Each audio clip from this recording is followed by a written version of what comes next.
আজ একটা ডাকাতির গল্প বলি, কিভাবে সেকালের ডাকাতরা বলে কয়ে ডাকাতি করতে আসতো। তখন বিনোদবাবু নামে এক ধনী ব্যক্তি নৈহাটির কাছে গঙ্গার পাড়ে দারুণ একটা বাগান বাড়ি বানিয়েছিলেন। প্রায় বন্ধু বান্ধব নিয়ে সেখানে তিনি আমোদ করতে আসতেন। রঘু ডাকাত তখন ওই অঞ্চলের ত্রাস।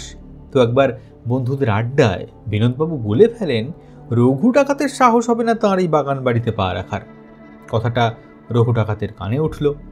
কয়েক মাস পরে বিনোদবাবু রঘু ডাকাতের থেকে একটা চিঠি পেলেন।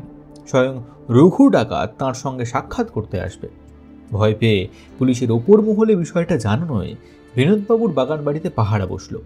কিন্তু কয়েকদিন কিছুই ঘটল না। বিনোদবাবুকে বল পেলেন। এর মধ্যেই একদিন সকালে ঈশ্বরচন্দ্র বন্দ্যোপাধ্যায় নামে এক ধনী ব্যক্তি দামি ফিটন গাড়ি চেপে বিনোদবাবুর বাড়ি এসে ত্রিবেণীর কাছে একটি তালুক পত্তনে নেবার জন্য 100 টাকা বায়না দিয়ে গেলেন।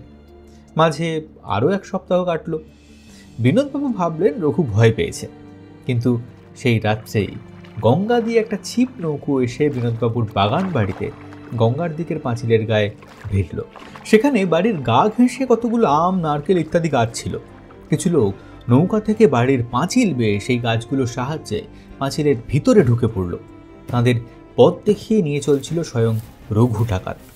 নিশুতি রাতে দারোয়ানরা সকলেই ঘুমিয়ে পড়েছিল। খিড়কির দরজা দিয়ে ডাকাতের দল প্রথমে ভিতরে ঢুকে দারোয়ানদের অস্ত্রগুলোর দখল নিল। তারপর অন্তঃপুরের দরজা ভেঙে ভিতরে প্রবেশ করল। দরজা ভাঙার বিকট শব্দে সকলে জেগে উঠলেও কারোর কিচ্ছু করার ছিল না। দারোয়ানদের ঘায়েল করে বিনোদবাবুর হাত, পা, মুখ বেঁধে ফেলে রেখে যা যা নেওয়ার ছিল সব নিয়ে রঘু ডাকাতের দল চলে গেল।